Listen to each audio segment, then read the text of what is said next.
You ever see a judge straight up mock a man in a wheelchair, right there in court with everyone watching, calling him pathetic, worthless, like he wasn't even human? Yeah, that happened. And 7 minutes later, she was in handcuffs, shot in the shoulder, begging for someone, anyone, to save her. But no one did. Her name was Judge Eleanor Ridgway. Real piece of work. Cold smile, sharper tongue, and a long history of making life hell for anyone who didn't fit her mold, especially if they were black, poor, or, God forbid, both.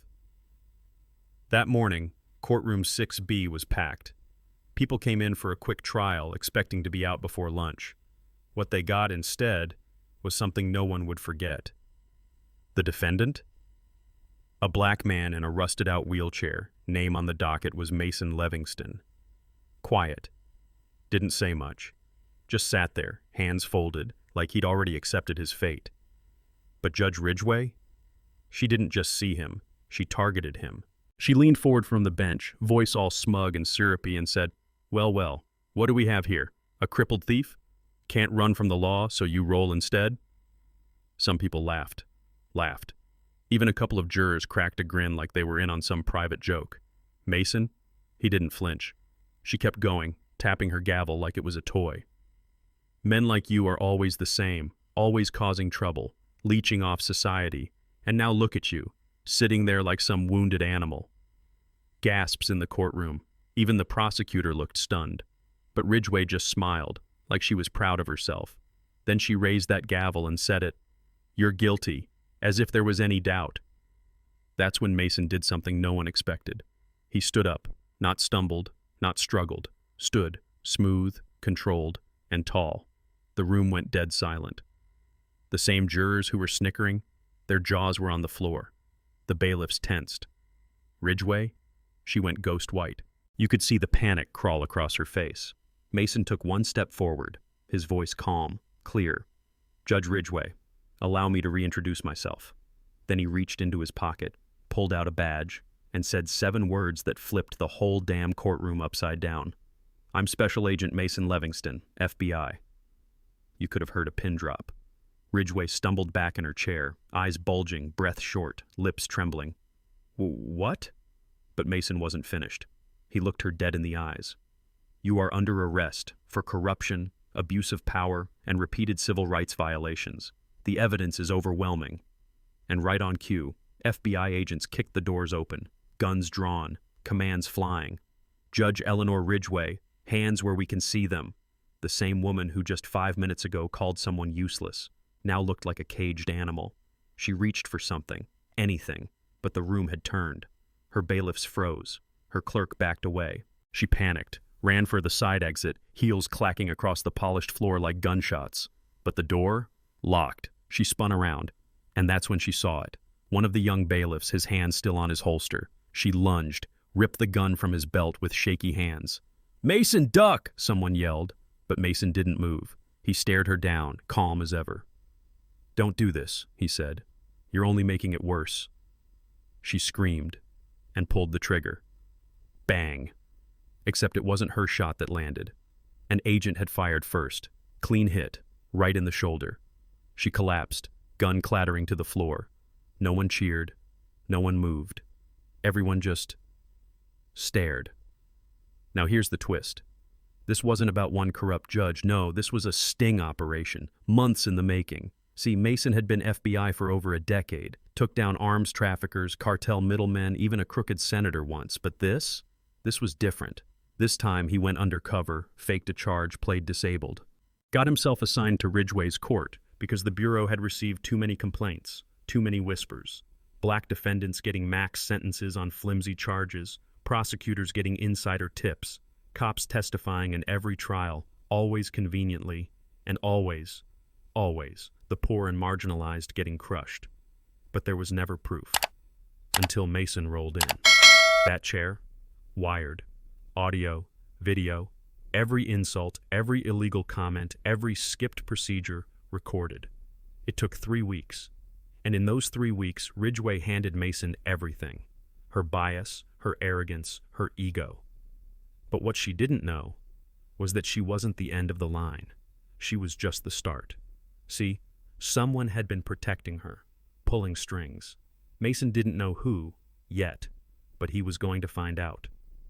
A week after Ridgway's arrest, Mason showed up at a private estate outside the city.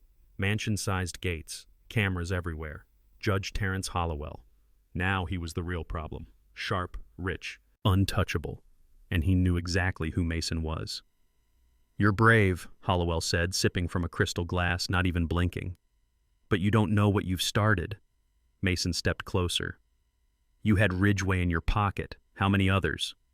Hollowell just smiled. "Enough." Now most people would have backed off. But Mason?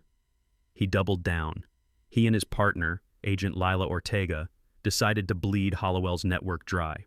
Start with the money man.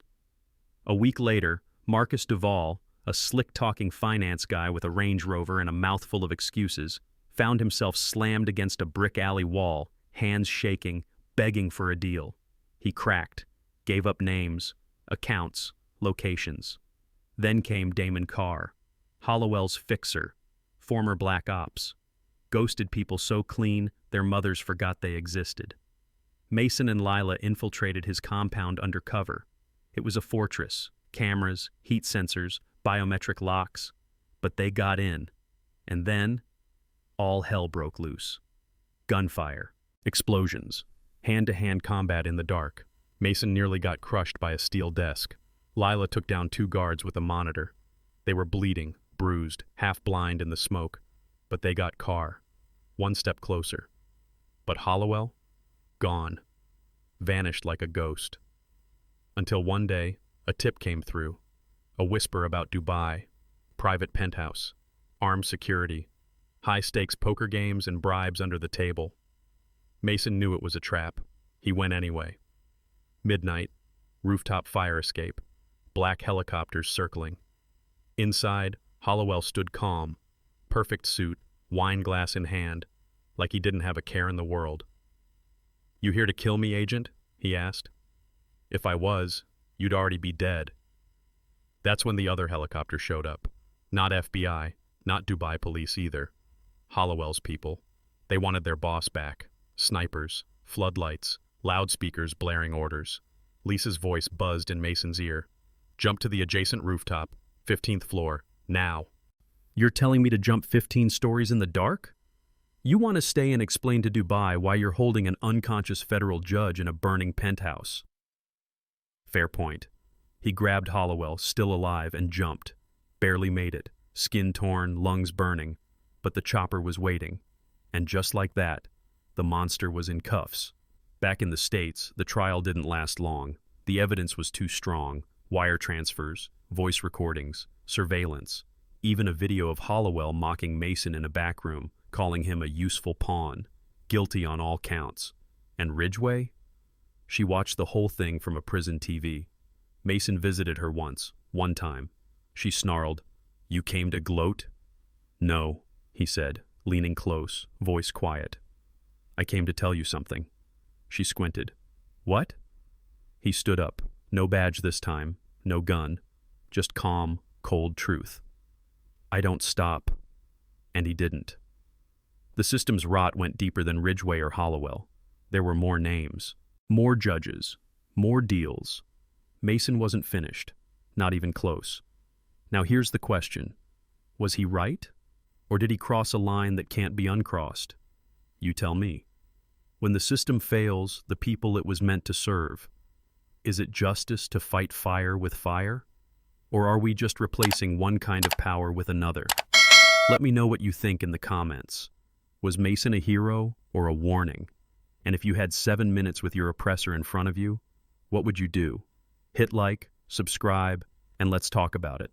Justice ain't always clean, but sometimes it's loud.